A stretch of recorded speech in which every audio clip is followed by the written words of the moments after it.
If you're counting on Social Security for retirement, I have some shocking news that could change everything about your financial future. Right now, as I'm speaking to you, there's a financial time bomb ticking away that will affect every single American worker and retiree. But here's what the politicians don't want you to know. This crisis isn't what the headlines are telling you. In this video, you're going to learn the real truth about Social Security's financial crisis, not the media hype that's designed to scare you. I'll show you exactly when the trust fund runs out and what actually happens next. We'll dive deep into the specific proposals that could either save your benefits or destroy them completely. And most importantly, I'll give you action steps you can take right now to protect your retirement. Stay until the end, because I'll reveal the one proposal that could actually increase your Social Security benefits by $200 per month, but only if Congress acts fast. This information could literally be worth thousands of dollars to your retirement. Welcome to Financial Area, where we break down complex financial topics so you can make smarter money decisions. If this content helps you, smash that like button and subscribe for more retirement planning insights that could secure your financial future. Let's start with the biggest lie being told about Social Security right now. You've probably heard politicians and news outlets saying that Social Security is going bankrupt, that it's an unsustainable entitlement program that's bleeding taxpayer money. This is completely false, and it's designed to scare you into accepting benefit cuts. Here's the truth. Social Security is not an entitlement in the way politicians use that word. It's an earned benefit that you've paid for with every single paycheck of your working life. Every time you get paid, 6.2% of your earnings goes directly to Social Security, and your employer matches that with another 6.2%. That's a combined 12.4% of your wages going into the Social Security Trust Fund. This isn't welfare. This isn't government charity. This is your money that you've earned and contributed over decades of work. The Social Security Trust Fund currently holds approximately $2.7 trillion.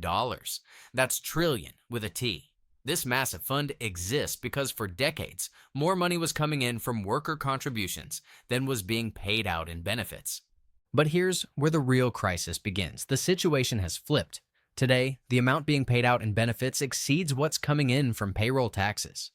This means the Social Security Administration has to dip into that $2.7 trillion trust fund to make up the difference. And if this trend continues without any changes, that trust fund will be completely empty within the next decade. The latest projections from Social Security trustees have actually moved up the depletion date from 2035 to 2034. That's just 10 years away. But here's what's really important to understand. When I say the trust fund will be empty, that doesn't mean Social Security disappears overnight. If the trust fund is exhausted and Congress does absolutely nothing, Social Security doesn't vanish into thin air. Instead, the program would only be able to pay out what it collects in current payroll taxes. Based on current projections, this would result in an automatic 23% across-the-board cut in benefits for every single recipient. Think about what that means. If you're currently receiving $2,000 per month from Social Security, that would drop to $1,540. If you're planning on receiving $1,500 per month when you retire, you'd only get $1,155. For millions of Americans who depend on Social Security as their primary source of retirement income, this would be absolutely devastating. Here's the political reality. No politician wants to be in office when this 23% cut happens automatically. It would be political suicide. This makes Social Security reform not just a policy necessity, but a political imperative. The question isn't whether Congress will act, it's what kind of action they'll take. So why hasn't Congress already fixed this problem? The reasons are complex and frustrating. Political gridlock plays a huge role. Republicans and Democrats have fundamentally different visions for Social Security's future, and neither side wants to compromise.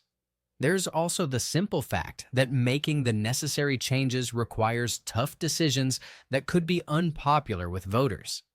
Some lawmakers want to cut benefits or raise the retirement age.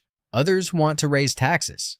Nobody wants to be the politician who tells their constituents they need to pay more or get less. But here's the crucial point. Every year, Congress delays action. The problem gets worse, and the eventual solutions become more painful. Representative John Larson, who's been leading the fight for Social Security reform, uses a perfect analogy. He says ignoring Social Security's problems is like ignoring a nail in your tire. You might be able to drive for a while, but eventually you're going to have a flat tire at the worst possible moment. The longer you wait to fix it, the more damage you'll cause, and the more expensive the repair becomes. Now let's talk about the solutions that are actually on the table, because this is where things get really interesting. There are several major proposals being debated in Congress right now, and they take completely different approaches to solving the crisis. The most comprehensive plan is called the Social Security 2100 Act, authored by Representative Larson. This isn't just about preventing benefit cuts, it's about actually enhancing Social Security benefits for everyone. The plan includes an across-the-board increase in benefits for all current and future beneficiaries. That means if you're already receiving Social Security, your monthly check would go up. If you're still working, your future benefits would be higher than what you're currently projected to receive. But how would they pay for these increases? The Social Security 2100 Act proposes several revenue changes. First, it would adjust the payroll tax cap. Right now, only wages up to a certain threshold are subject to Social Security taxes. In 2024, that cap is around $160,000. If you make more than that, you don't pay Social Security taxes on the excess. The act would raise or potentially eliminate this cap entirely, meaning higher earners would contribute more to the system. The act also proposes improving cost of living adjustments. Currently, Social Security uses something called the Consumer Price Index for urban wage earners to calculate annual increases. But this index doesn't accurately reflect how seniors actually spend their money. Seniors spend a much higher percentage of their income on healthcare, which has been rising faster than general inflation. The Social Security 2100 Act would switch to the Consumer Price Index for the elderly, which would result in more accurate and typically higher cost of living adjustments. By increasing revenue through these changes and making targeted adjustments to benefits, the Social Security 2100 Act aims to extend the solvency of the trust fund well into the future, specifically until the year 2100, which is how it got its name. But Representative Larson isn't the only one with big ideas. Senator Bernie Sanders has proposed increasing Social Security benefits by $200 per month for every single recipient. That's $2,400 more per year for every person receiving Social Security. For someone getting the average benefit of around $1,800 per month, this would represent more than a 10% increase. Sanders would pay for this by lifting the payroll tax cap entirely and applying Social Security taxes to investment income for high earners. This would fundamentally change how Social Security is funded, making it much more progressive by having wealthy Americans pay significantly more into the system. On the other side of the debate, some lawmakers are proposing cuts rather than enhancements. These include raising the full retirement age, which would effectively reduce benefits by requiring people to work longer before they can claim their full Social Security benefits. There are also proposals to change the cost of living adjustment formula to one that would result in smaller annual increases, or even to eliminate COLA increases altogether. Perhaps the most radical proposal has been privatization, the idea of allowing workers to divert some of their Social Security contributions into private investment accounts. Previous administrations have floated this idea, arguing that workers could potentially earn higher returns by investing in the stock market. However, this would also expose retirees to market risk and could destabilize the current system.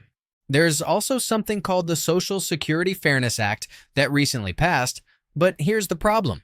The changes weren't fully funded. This act was designed to address certain inequities in the system, but because Congress didn't provide adequate funding for the changes, it's actually accelerating the depletion of the trust fund. The trustees now estimate this has moved up the exhaustion date by about 6 months.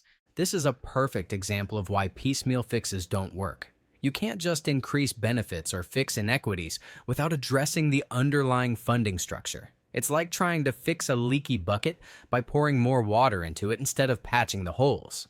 The political battle over these different approaches is intense. Some lawmakers genuinely believe that Social Security is unsustainable and needs to be dramatically reformed or even privatized. Others, like Representative Larson and Senator Sanders, believe the solution is to strengthen and expand Social Security, not weaken it.